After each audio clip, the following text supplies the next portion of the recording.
In this topic, I am going to discuss the neural control of eye movements.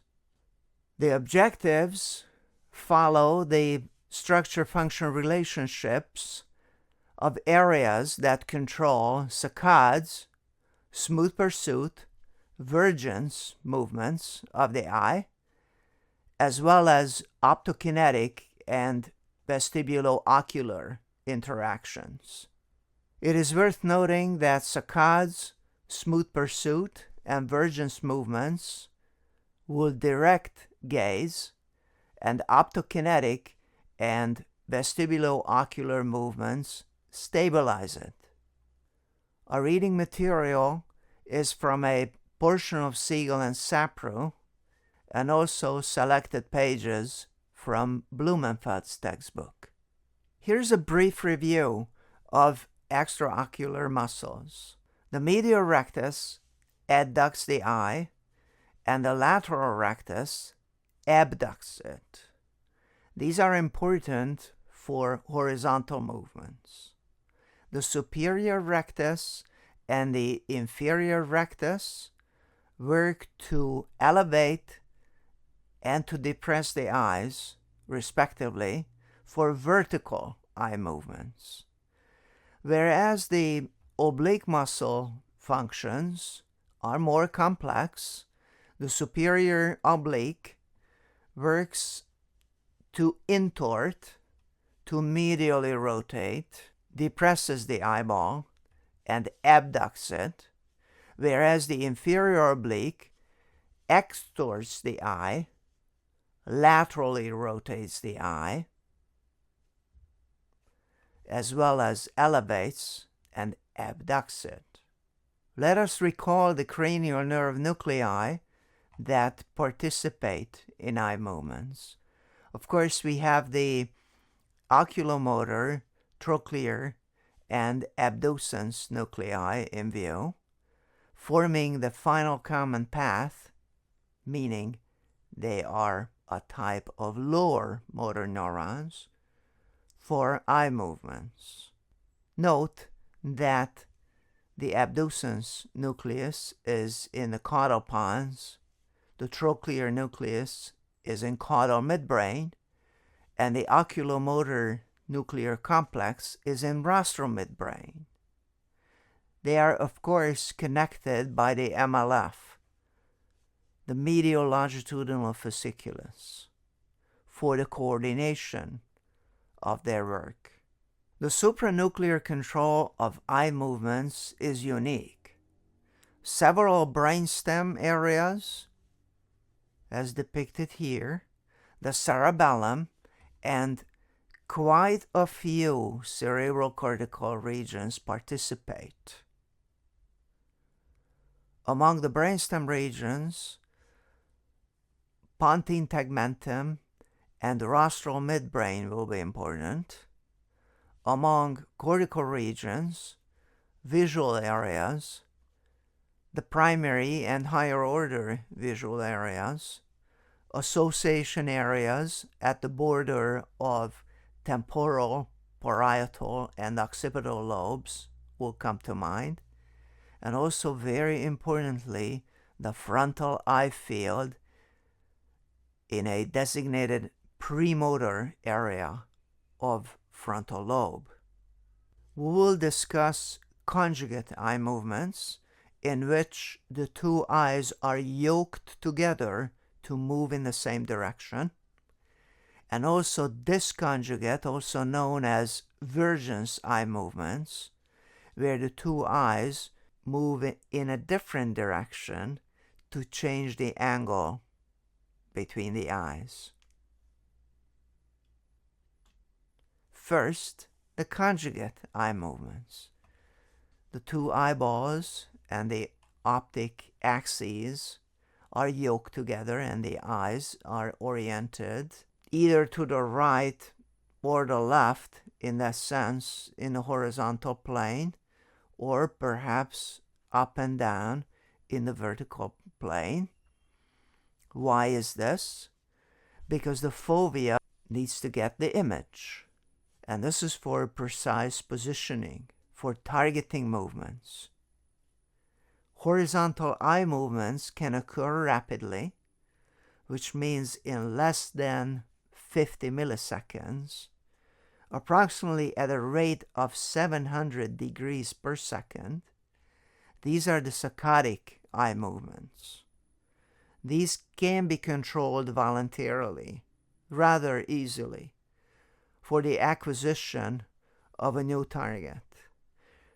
But saccadic eye movements can also be reflexive or automatic. So once again, voluntary or reflexive saccades. Once the target is acquired, and perhaps the target is still moving, perhaps a little slower, smooth pursuit movements take over.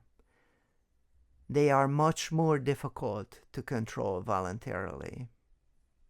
Now that we have introduced conjugate movements, let's also discuss vergence movements, disconjugate movements, whose main role is really to adjust the eye for distant or near objects and to be able to go back and forth, and thereby changing the angle between the two eyes. The two eyes are not moving in the same direction.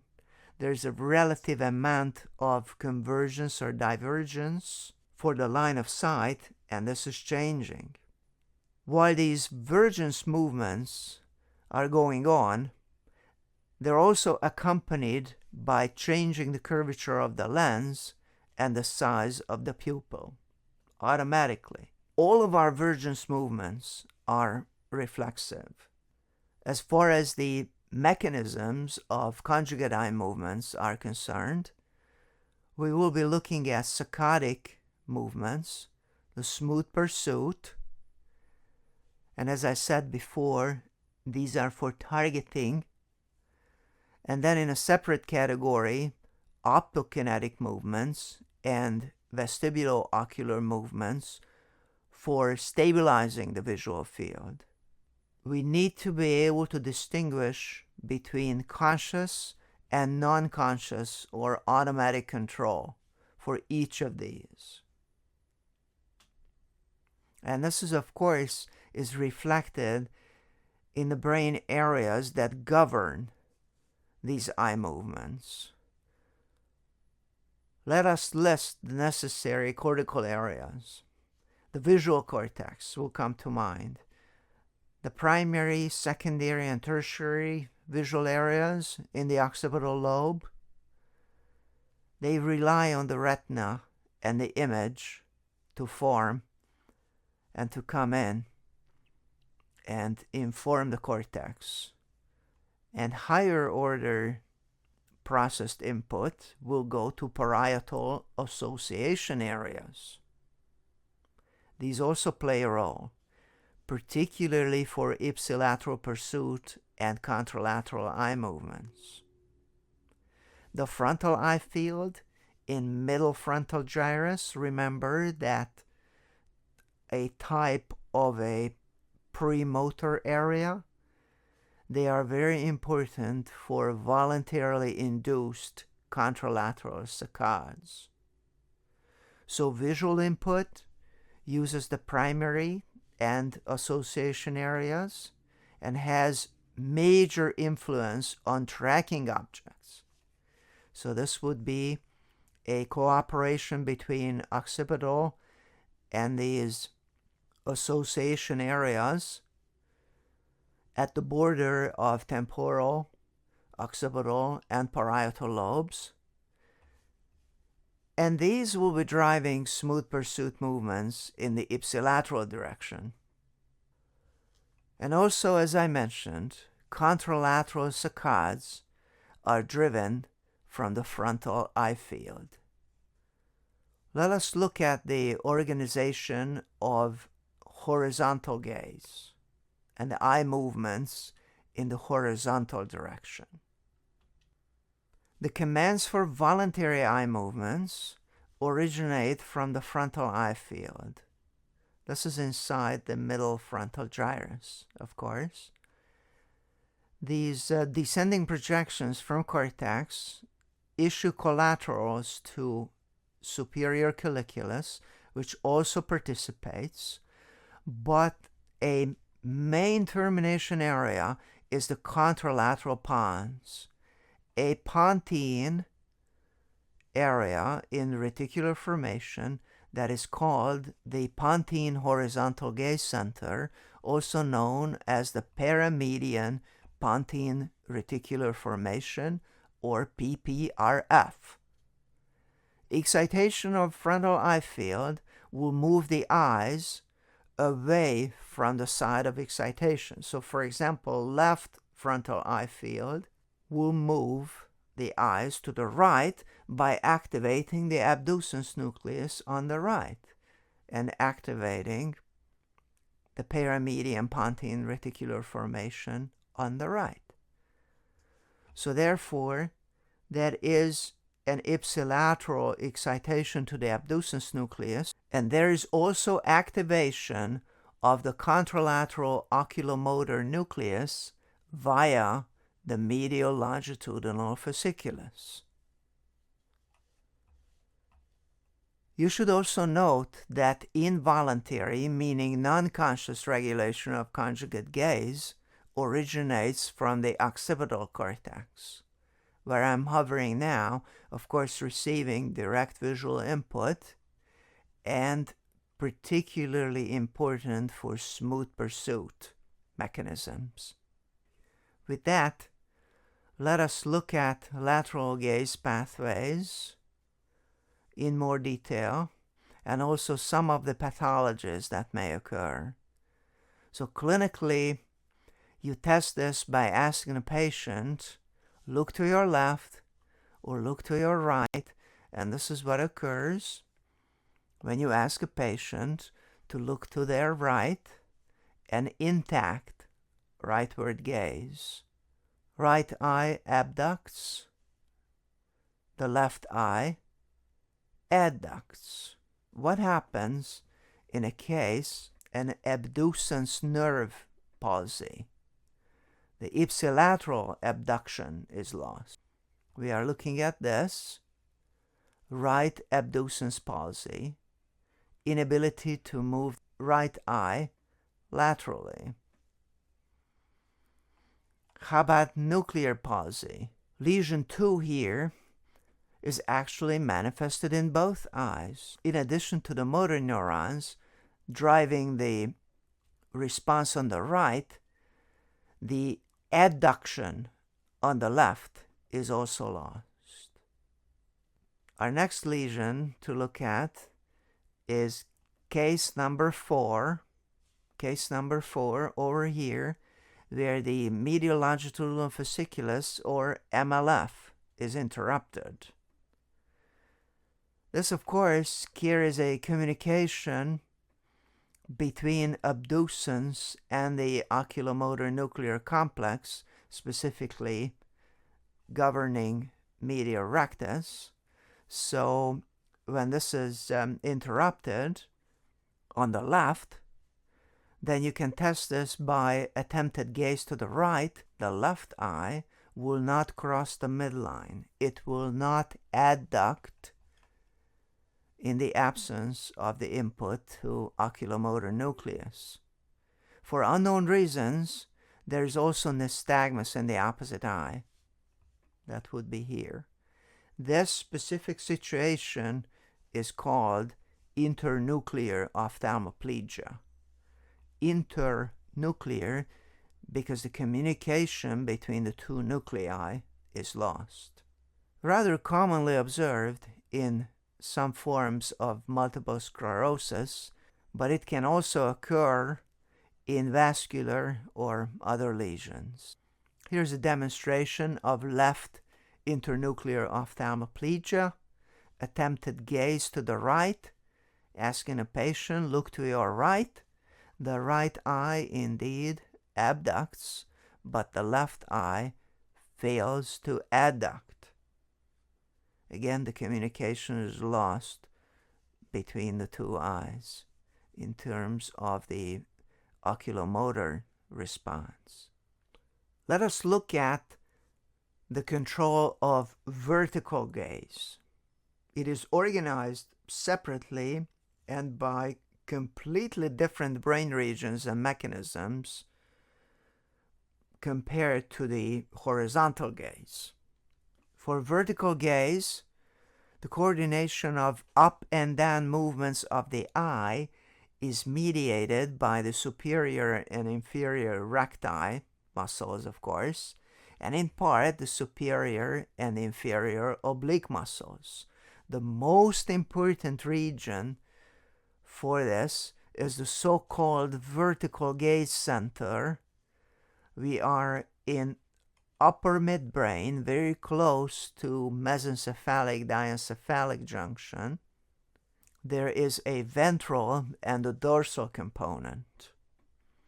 The ventral component is identified here, for example, as the rostral interstitial nucleus of the MLF and the nucleus of Darkshevich and the interstitial nucleus of Cajal.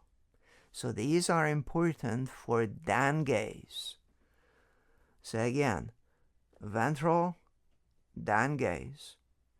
And the flip side of this, for up gaze, a more dorsal area, an area around the posterior commissure. Here's posterior commissure. For up gaze, an area in the area of the pretectal area is involved for looking up. And not surprisingly, because of its closeness to pineal gland tumors may impinge on this region, and pineal gland tumors often cause inability of the patient to look up, among other abnormalities, and also some other lesions, perhaps vascular lesions of upper midbrain and dorsal midbrain may cause this. So once again, vertical gaze, remember the vertical gaze center in rostral midbrain, in and around pretectal area, and also the ventral area of the rostral interstitial nucleus of Darkshevich, and the interstitial nucleus of Cajal. Let us turn our attention to vestibulo-ocular interactions. So this is related to movement of the head and turning of the head, which will of course lead to the activation of vestibular apparatus. This input terminates in vestibular nuclei, the most important being the medial vestibular nuclei. And the vestibular nuclei will signal to the pontine horizontal gaze center and to the abducens, trochlear, and oculomotor nuclei using the channels and MLF that we discussed earlier. And these interactions are critical to keep the visual image fixated on a target. While our heads are continuously moving, imagine during walking and running and just the constant weaving of the head, that's part of natural adjustments. Our visual field is kept relatively stable. So this means as the head is rotated, the eyes perform smooth pursuit movement opposite to the head movement to compensate and thereby keep a steady fixation point. However, continued head turning will result in a rapid eye movement, a type of nystagmus, driven by the vestibular system. And this is called the vestibulo-ocular reflex. Let's recap the pathway. Again, vestibular or Scarpa's ganglion through cranial nerve 8, the vestibular nuclei, abducens nucleus, and PPRF, MLF takes the signal to oculomotor nucleus to get the other eye muscles and eye movements involved in a rather complex compensatory response. We can test the vestibulo-ocular reflex, in fact, in the so-called oculocephalic maneuver. This is used in cases mainly in comatose patients when the patient is unable to follow a command voluntarily. The test is performed to find out whether the brainstem is intact. The way it's done is that we are testing the horizontal movements by passively turning the head from side to side. If the reflex is intact, the eyes will move in a direction opposite to the movement. Now again, presupposing a comatose patient with the brainstem intact. If the brainstem is impaired, so for example, there's a lesion between midbrain and pons affecting MLF, the eyes will move in the same direction as the head. Note that the normal doll's eye reflex is more than likely not detectable in awake people because the normal voluntary eye movements and visual fixation will override it and mask it. So even though it is being shown in an awake patient, more than likely you will not be able to see it, but this is very important in the examination of a comatose patient to get information about the integrity of brainstem. Nystagmus is a rhythmic, involuntary type of eye movements. More than one movement. There's an alternation between a slow phase, a smooth pursuit type of phase, and then a rapid phase, a saccadic phase, in the opposite direction. Nystagmus is named after the direction of the fast component. Keep in mind that nystagmus at rest is always abnormal. In the absence of a vestibular stimulation, meaning movement of the head, or visual inputs, moving visual stimuli, nystagmus at rest is always abnormal. Let us look at a normally occurring, totally automatic mechanism which has nothing to do with vestibular function, but everything to do with the integrity of the visual and visual motor system, called optokinetic nystagmus. So once again, this is not the result of engaging vestibular interactions. The head is not moving. This can be produced during a normal object acquisition reflex, very much like watching moving trains, for example. Nystagmus is produced by asking a subject to look at a line of rapidly moving lines of an object, in this case in the horizontal plane. The eyes will acquire the target, follow it by smooth pursuit for a while, until the eyes will reach the physical limit in the orbit, but the object is still moving, the visual object is still moving, and then the eyes will quickly move to acquire the next line. So that is the fast component. That is the snapping back by a saccade. And a useful movie of optokinetic nystagmus can be seen using this link. At this point, I am going to describe the pupillary light and accommodation reflexes. Remember that the accommodation reflex was part of accompanying vergence movements.